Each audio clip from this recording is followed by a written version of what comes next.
So this guy is in prison now because he can't stop stealing money from veterans. Now, the guy's name is John Donald, and John Donald is 36 when this story starts, and he's living in Arizona. But here's the thing about John Donald.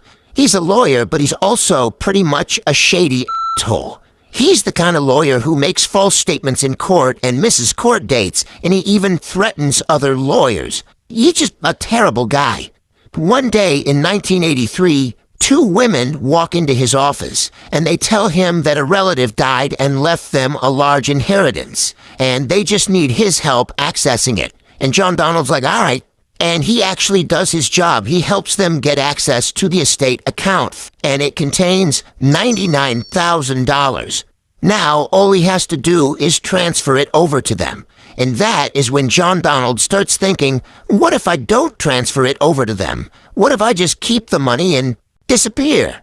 However, he doesn't actually do that, but because he realizes that if he just disappears, everyone will know that he stole the money, and he doesn't want that. He wants to look like a hero. So he decides to lie to people, and he makes up a story.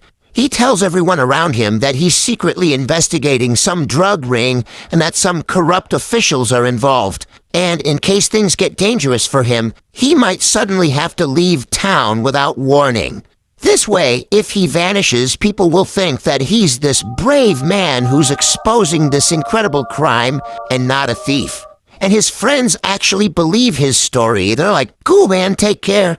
So John Donald takes all this money and he just flees. He doesn't tell anyone where he's going. Later, the two women he was helping realize that they haven't heard from him in a while, and they try calling him, but they get no answer. And after a while, they realize that John Donald just straight up ran off with their money.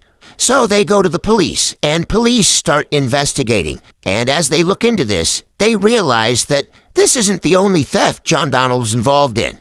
He's also been doing other schemes like trying to open brokerage accounts and taking out loans using fake identities. And at some point, the FBI gets involved, and they start investigating. And around 1987, they issue a warrant for his arrest. Here's actually a wanted poster with him on it. So now, multiple law enforcement agencies are looking for him.